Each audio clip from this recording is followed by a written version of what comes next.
안녕하세요. 네, 안녕하세요. 네, 어떻게 김정윤입니다. 네, 김창현입니다. 네, 현PD입니다. 네, 최근에 저희가 하부 리뷰를 안 하는 이유가요. 네. 시승을 하면 차에서 안 나갑니다. 절대 안 나갑니다. 그리고 저희가 이제 시승 전에 스타벅스를 들려서 네. 스타벅스를 들려면 체온 체크를 하게 됩니다. 네. 네, 체온 체크 딱 해서 문제 있으면 바로 감금을 해버리기 때문에 네. 오늘은 감금이 안 되어 있습니다. 그래서 마스크는 저희가 이제 각자 다 체크해서 문제가 없다. 물론 뭐 그래도 하고 하면 좋은데 이게 그 얘기하게 되면은 그렇죠. 불편하죠. 여러 가지로 좀 그래서 대신 안 나갑니다. 하부 리뷰도 그래서 못 해드리고 있어요.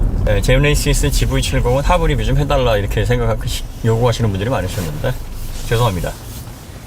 방역 수칙이 먼저니까 저희가 그 제네시스 GV70에 관심이 없는 이유라고 해서 영상을 하나 올려드리겠는데 이 차를 사시지 말라는 게 아니라 이제 이런 신차가 나오게 되면은 대중차 3-4천만 원 정도 되는 대중차들에게는 관심이 좀 있는데 한 5천에서 6천 정도 되는 프리미엄 모델들은 막 앞장서서 사세요라고 하기가 좀 애매한 시기라서 그래서 이제 그 영상을 만들어 드린 거고요.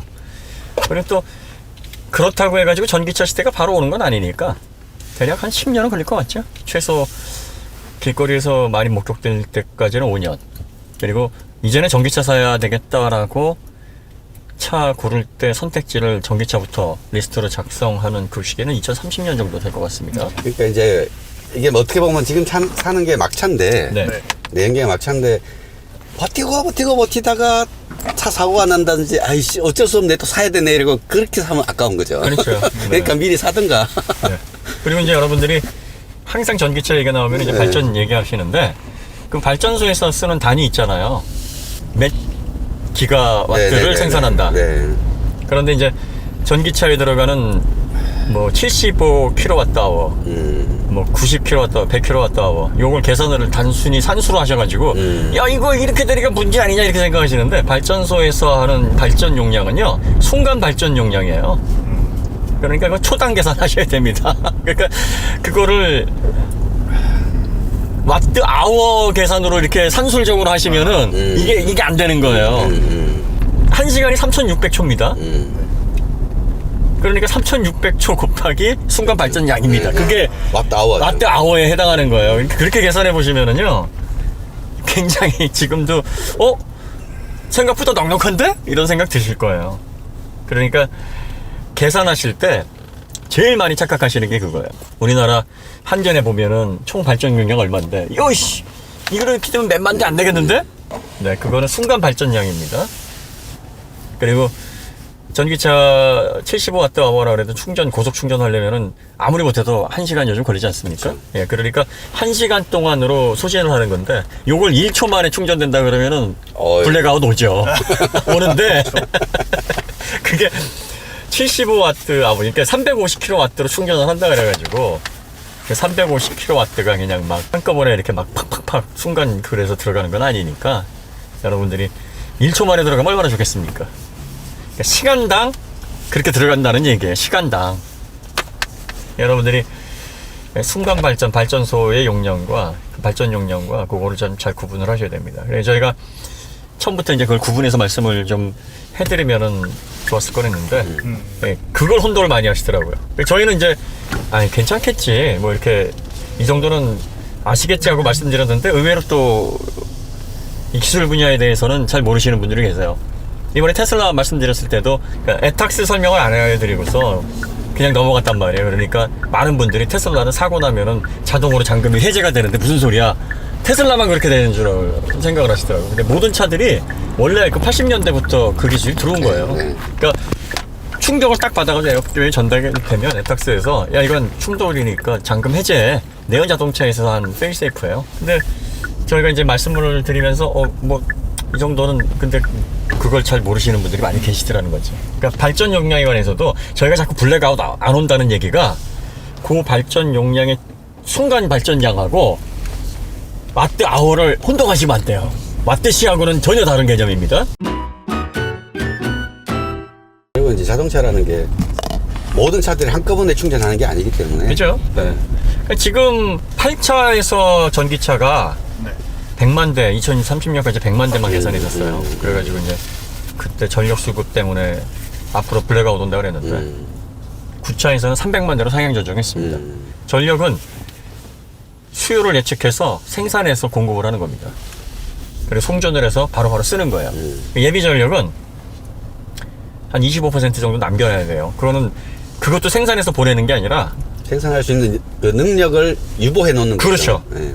그러니까 비프리페어드를 해놓는 겁니다. 그래서 문제가 생기면 바로 가동시켜서 예, 공급을 하는 겁니다. 그러니까 2030년 때까지 300만 대를 감당하고 예비율을 25% 정도 지금 수준으로 유지를 한다 그러면 400만 대, 최대 500만 대까지는 블랙아웃 없이 예, 어떻게든 감당할 수 있는 캐파가 된다는 얘기예요. 그 다음에 이제 전기차에서 가장 큰 장점이 움직이는 ESS다. 그러니까요. 예. 전기차는 경부화 시간대 주로 충전을 하니까 경부화 시간에 저렴한 전기를 저장했다가 요거를 피크 시간대 또 활용할 수가 있고요. ICCU가 이제 그런 V2 홈, 예. V2 로드, 예. 요걸 다 통틀어서 이제 V2 그리드라 그럽니다. 실제로 신 공동주택 그 도면을 보시면은요, 그 V2G 그거를 고려를 해서 설계를 반영하는 데가 지금 있어요. 아, 예. 이거 멀지 않은 예. 멀지 않은 날 예. 미래 이야기군요. 예. 그러니까 지금 현실이에요. 미래가 아니라. 새로 구성되는 데는 그 ESS를 장착을 하는 옵션도 있고요. 건물 내에. 네네. 그 다음에 V2 그리드 요 부분을 적용을 하는 그 부분에 대한 옵션이 지금 있습니다. 그래서 배선할 때 그 장치를 고려를, 이게 앞으로 얘기가 아니에요. 그러니까 올해부터는 아마 이런 주택들이 많이 생길 거고요. 예, 아파트도 기능이 아마 들어갈 겁니다. 그러니까요. 네네. 심야라 그래서 발전 양을 줄일 수는 있어도 끌 수는 없잖아요. 그렇죠. 그러니까 그 남아도는 전기 써야 돼요. 효율적으로. 그 다음에 안 쓰면 그거 다 없어지는 겁니다. 버리는 거예요. 그러면 그 버리는 전기들을 효율적으로 스토리지에 담아 놓으면 그게 리사이클이에요. 그치. 예. 그러면 열효율이 전반적으로 올라갑니다. 그러니까 왜 ESS 사업을 자꾸 하라 그러냐면 심야의 경부화 시간대에 못 쓰고 없어지는 전기를 담아 놓으라는 거예요. 그치. 그 차에다 담아 놓으면은 나중에 그 차에서 뺏어 쓰면 되는 거죠. 그러니까 거기에서 보완되는 보존되는 에너지의 흐름, 에너지의 재생산 이런 것들도 굉장히 전력 수급에 도움이 되는 부분들입니다. 그 다음에 또 한 가지 착각하시는 게 뭐냐면 전기차가 100만 대가 돌아다니면 블랙아웃 온다. 돌아다닐 땐 전기 안 씁니다. 송전되는 전기를 안 써요. 그렇죠. 이게 함정이에요, 항상. 100만 대가 돌아다닐 때는 저장된 전기를 쓰기 때문에 그렇죠. 안 써요. 그 중에서 급속 충전이 필요한 자동차는 10%도 안 될 겁니다. 그러니까 그런 전기들, 그런 게 이제 문제인 거야. 그것만 감당하면 돼요, 그 부하만. 그 많은 분들이, 야, 100만 대 돌아다녀봐. 그럼 거기에 전기 송전해가지고 걔네들이 다 쓸 거 아니야. 안 써요, 걔네들은. 지하철 아니에요, 지하철? 그러니까 이미 저장되어 있는 지하철을 쓰면서 가잖아. 그거 생각하는 거야. 그 나중에 이런 얘기 해드리면은, 그러네? 다들 그러셔. 전기차 돌아다닐 때 전기 안 써요? 그러면, 왜 전기를 안 써? 그건 저장된 전기지 송전된 전기가 아니에요. 어디다 받았다 이렇게 쓰는 게 아니에요. 그러면, 그런가? 온돈의 카오스야, 그다음부터는. 그 생각을 넓히 하셔야 되는 부분이겠습니다. 전기차 시대는 금방 올 거예요.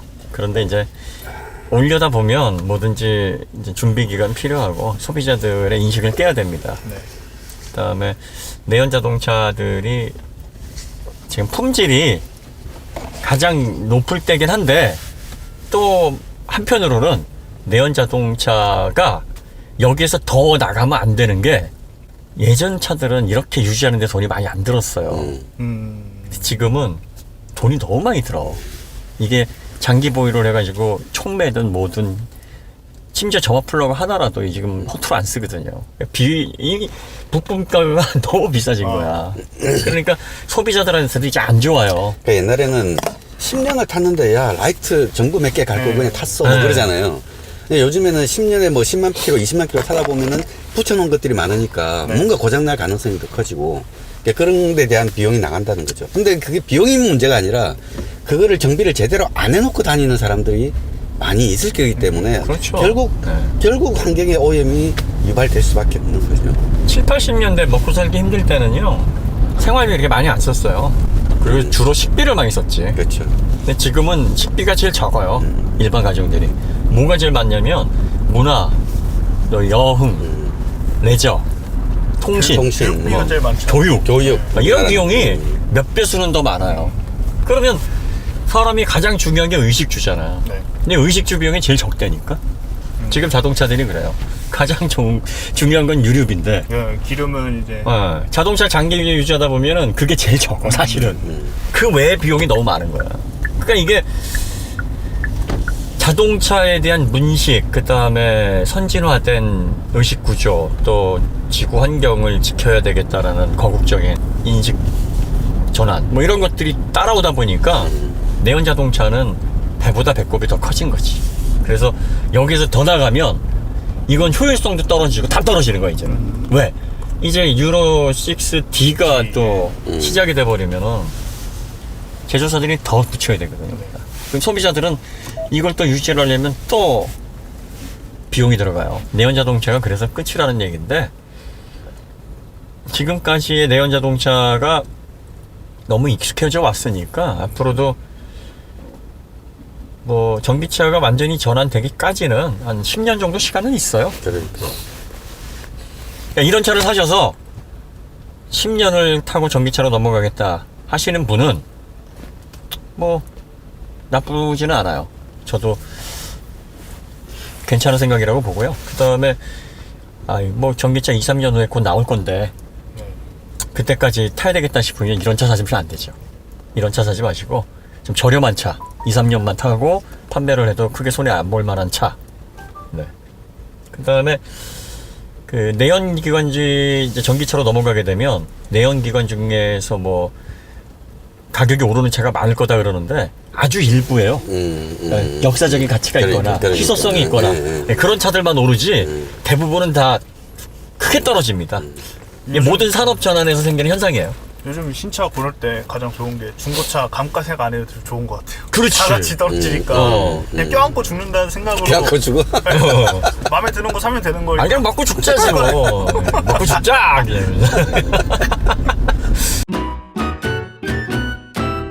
그러니까 이 시대가 그런 시대예요. 그래서 중고차 적당한 거 사시거나 시차 적당한 가격대에 사시면 되고요. 그 다음에 제일 피해야 되실 거는 감가 많이 맞았는데 수리비는 여전히 비싼 그런 차들은 절대로 피하세요. 그리고 저번에 이제 나이 젊은 청년분들에게 말씀드린 거 그거를 여러분들이 구분하셔야 되는 게 뭐냐면 집안 환경이 되고 능력이 되고 괜찮아. 아무 문제 없어요. 항상 경제적인 여건은 상대적인 거고 감당이 되면 문제가 안 돼. 그러니까 이제 저는 어렸을 때 굉장히 어렵게 자랐기 때문에 한 푼 두 푼이 어려워서 저 같은 경우는 30살 전에는 유명 메이커 옷도 안 입었고 그때 당시에 이제 노트북 PC 그거만 좀 취미를 가지고 있었고 나머지는 취미 술 담배도 아까워서 안 했어. 심지어는 그 돈도 아까워가지고. 왜? 내가 벌어서 다 해야 되니까. 이런 분들이 안 된다는 거예요. 이런 분들은 좀 참으시고 아버지나 뭐 집안 좀 넉넉하시고 또 내가 돈 쓰고 해도 밥 안 굶고 추위 막아줄 집 있고 하면 하셔도 돼요. 근데 젊었을 때 하는 게 또 좋은 경험이 될 수 있으니까 그런 분들은 하시되 기블리 막 4천만 원, 5천만 원짜리 차 말고 320D, 520D 많이 팔리는 차들 이런 차들 C클래스, 뭐 E클래스 딱 그 정도까지만 적어도 서드파티 OEM 가치가 있는 그러니까 무조건 하지 말아라 이런 얘기는 안 되는 거지. 그러니까 그거는 구분해서 들으시고 뭐 우리가 보시 뭐 억대 연봉이신데 뭐 나 용돈 많이 받아 그리고 아르바이트도 해 하세요. 그러면 하셔도 돼요. 그런데 이제 그런 분들도 경제적으로 감당할 한계가 있어야 되니까 뭐 S클래스 눈독 들이시고 뭐 오래된 페라리 뭐 5천만 원이라는데 뭐 이런 거 절대 하시면 안 돼요. 진짜 차에 목을 메고도 그렇지. 질질 끌려다니는. 그럼 그러니까 거의 차값을 다로 생각하고 그 차값이 목에 턱에 꽉 차게 하면은 나중에 뭔가 문제 생겼을 때 대책이 없으니까 그런 거는 피하시라는 말인 거죠. 그렇죠. 그러니까 유튜브에 왜 10년 된 독일차 아니면은 뭐 억대 차들 네. 가져다가 뭐 10분의 1 가격 된 거 가져다가 이제 고쳐 사는 분들이 계세요. 근데 그런 거는 재미로만 봐야지. 그리고 그럼요. 그분들은 그걸 통해서 경제적인 이익 창출이 되니까 감당 가능한 거거든요. 유튜브 콘텐츠로. 근데 이거 일반인들이 보고서 아 나도 좀 가능하겠구나 하고 덤벼들면 차만 고치다가 그럼 내가 ML63 AMG를 13년째 갖고 있는데요. 네. 횟수로 13년째인데 신차 유지비보다 몇 배 더 나와요. 들어갔죠. 네. 세배 쓰셨다고 그러지 않으셨나요? 아이 뭐 그냥 파는 게 돈이야. 파는 날이 난 돈 버는 날인데. 그런데 갖고 있는 이유가 뭐냐면 이게 본인에게는 상당히 뭐랄까요 즐거움이 돼요. 즐거움이죠. 왜냐면은 그래 30 전까지는 되게 궁핍하게 살았다가 그 이후에는 내가 열심히 일해서 물론 제가 잘해서가 아니라 사업을 하다 보면은 운칠기삼이라고 운이 많이 작용을 해요. 나도 모르게 풀려. 그 다음에 여러분 돈 버는데 경제적으로 좋아진다 그럴 때 어떻게 해야 좋아지는 거냐면요, 어느 일정 기간이 지났어. 근데 돈이 벌리는데 이게 왜 이렇게 많이 벌리지 감당이 안 될 때가 있어요. 그러니까 이게 말하자면 경제적으로 풀리는 거지. 연봉 얼마 받고 뭐 몇천만 원 이렇게 싹 이런 건 아니에요. 그러니까 그런 분들에게 말씀드리는 게 아니에요. 그러니까 사업을 하시거나 자기의 어떤 일을 해서 뭔가 운이 잘 맞아가지고 생각보다 많이 벌리는데 뭐 이런 생각이 들게 그런 환경이라 그러면 그냥 뭐 하고 싶은 걸 할 수 있게 돼요. 그 다음에 감당을 할 수 있게 됩니다. 그리고 나서 지금 어떤 식으로도 이제 자동차 라이프를 즐기시는 분이 계시냐면 고속용차를 오래 갖고 있어. 계속 그걸 신차같이 만들어놔. 근데 그게 되게 재밌는 거야. 그거 아무나 못하는 거거든. 그렇죠. 그러니까 거기에서 즐거움을 받으시는 분이 있고 또 신차를 계속 바꿔 가시는 분들이 있고 뭐 여러 가지 유형이 있습니다. 저는 이제 처음에는 신차를 바꿔 가다가 지금은 그냥 유지. 그리고 뭔가 문제 있으면은 정품으로 그냥 갈아요. 크게 생각 안 쓰고. 그러니까 그런 것들은 자리를 잘 잡으면 재밌어지고 즐거워지니까 그때까지 기다리시라는 거지. 그래서 제가 그 영상 올리고 나니까 비슷한 경험 얘기 많이 하시대. 뭐 대학원 때 그 고생하셔가지고 수영 알바 하셨는데 E클래스 타고 자기도 울었다고. 자리 잡고 그렇게 돼요. 그리고 이제 집이 좀 잘 사셔가지고 하시는 분들은 뭐 난 늘 이런 차 탔었는데 그것도 진짜 그런 문제가 그거 베스트지 없죠. 그거. 그렇죠. 난 부러워 죽겠어. 나도 그런 인생 좀 살아봤으면 좋겠어. 그 지금 신차 나오는 5 시리즈보다 이 바디 5 시리즈 타시는 분들이 훨씬 부자인 거 아시죠 다들? 맞아. 돈 많이 들거든. 그러니까요. 3, 40만 된 거 타고 다니시는 분들이 훨씬 부자입니다. 그리고 녹색 번호판 S클래스 가지고 다니시는 분들이 진짜 돈 많으시. 불 들고 한 번도 주인 안 바뀌고 그래. 쭉 타고 그게 플렉스야. 진짜 경제적으로 너무 조급해하지 마시고. 그 다음에 제네시스 이게 젊은 친구들에게 되게 혹할 거예요. 네. 보니까 진짜 혹하게 만들어놨어. 그러게. 현대 상품 기획자들이 이제는 도 같은 것 같아요. 이 30대들이 보면 완전히 꿈의 차 같아. 야, 이거 하나 사고 싶어. 이거 진짜로 하나 괜찮네. 있으면 좋겠다. 딱 외형하고 이 안에 들어가서 이 내장을 보면 이런 말씀드리면 뭐 좀 그렇지만 침치이지. 그렇게 만들어놨어. 네. 솔직한 얘기로 네임 밸류가 떨어져서 그렇지 같은 가격에 X3나 GLC보다 더 세련됐다. 세련됐어. 얘가 제일 나중에 나온 거잖아. 그쵸, 디자인. 얼마나 벤치마킹 했겠다. 그러니까. 저 지문 인식 센서 지문 들어가 시동. 있어가지고 지문 등록해주면 여기다 딱 이런 것들도 감각 전기차를 미리 준비해서 요 전기차 GV70 전기차가 나올 거예요. 그러니까 그 감안해서 만든 거야. GV80부터 아마 나오지 않을까 싶은데 전기차는 G80부터 나온다고. G80? 네. G80, GV80 이렇게 나오지 않을까? 네, 두죠? 그렇게 나온 것 같습니다. 그럼 GV70도 나올 그렇겠죠. 거예요. 전기차로. 그러면 그거는 좀 관심이 간다. 전기차는 요 정도 사이즈가 맞지 않을까 싶은데. 그 다음에 내장이나 구성이 괜찮아요. 이게 가장 비싸게 뽑으면 한 6,700만 원 되나요? 1,800 넘습니다. 800이 넘어? 네. 항상 얘기하는 거는요, 미래를 위해서 좀 더 나은 선택을 하자는 거니까 네. 여러분들이 참고만 하세요. 근데 원래 또 네. 하고 싶은 거 하지 말라 그러면은 너 하고 싶지. 이상하고 그러니까 뭐 깁고 그러잖아요. 뭐 너는 다 해보고. 그러니까 맞아. 아니에요. 인생을 좀 플렉스를 해본 게 딱 30살 때부터야. 그전에는 진짜 여러분들 상상할 수 없을 만한 찌질이었어요. 내가 생각. 그리고 얼마나 성공에 대한 집착이 강했냐면 처음 연애를 한 게 25이었어요. 진짜로. 네. 그때 여자친구를 사귀어서 그때부터 연애를 했지. 그전에는 연애에서 쓰는 돈도 아까웠거든. 아, 난 내가 생각해도 정말 궁핍했다. 그래가지고 SLK를 사고서 막 흐느꼈던 게 그게 너무 억울하고 분해하고 막 지금 믿기지도 않지만 아, 내가 이렇게 됐다라는 거 자체가 이게 막 5만 가지 감정이 막 다 들어오는 거예요. 그리고 15살 때 우유 배달 했었을 때 그때는 그렇게 힘들진 않았는데 18살 때 그 사육사 할 때 네. 한번 졸아가지고 수저가 넘친 적이 있었어요. 맞아요. 그거 잠궈야 되는데. 근데 그 밑에 방공시설, 남산타워 전파, 그 송수신 장치, 그게 밑에 있었단 말이야. 큰일 날 뻔했네. 그래가지고 위에서 보안원들 쫓아오고 막 조사받으러 가고 와, 그때 서러워가지고 얼마나 울었다고. 아, 그때 생각나더라고.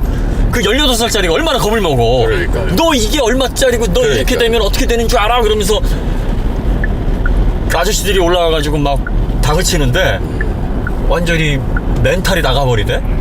그 몇 푼 벌려고 한 건데. 그런데 이제 그때 당시에 소장님 감사합니다. 소장님이 이제 자기가 책임진다고.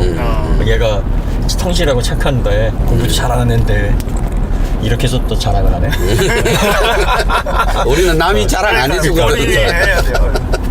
저 좀 했어요. 네. 그러니까 그렇게 해가지고 자기가 책임지겠다고. 네. 소장님 감사합니다. 제가 이렇게 잘 살고 있습니다.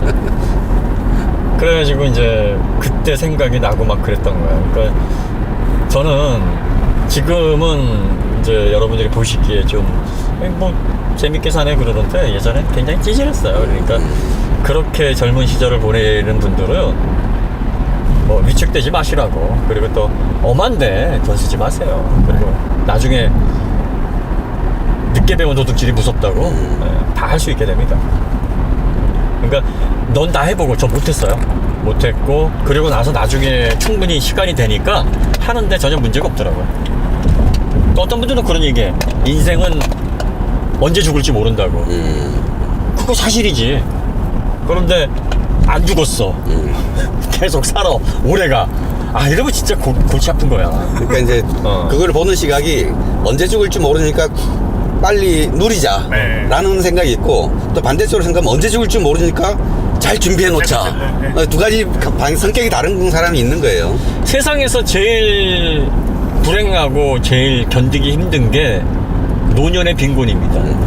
그 사회적 네. 문제이기도 하죠. 네. 그러니까 여러분들이 나이가 들수록 잘 준비하셔야 돼요. 네. 그리고 젊었을 때 초년고생은요 절대로 부끄러운 일도 아니고 해볼만 해요. 하고 나서 지나보면 그때 좋았다라는 생각이 든 거 보면 그거 괜찮은 거예요. 그거. 그리고 부모님 지원 잘 받으시고 환경 좋으신 분들은 정말 그건 축복입니다. 네, 그런 분들이 사실은 제일 위너지. 그런 분들은 적당한 선에서 즐기시고 네, 또 너무 또 오버하시면 안 되니까. 그리고 또 혼자 다 하셔야 될 분들은 좀 미루시고 뭐 그렇게 되면 좋지 않을까 싶습니다. 그래서 한 얘기고 GV70 보니까 또 생각이 나서 하네요. 요거 젊은 분들이 너무 좋아할 맞아요. 분위기라서 그러니까요. 네, 그래서 좀 무리하시는 분이 계실까봐 네, 높아심에서 드렸습니다.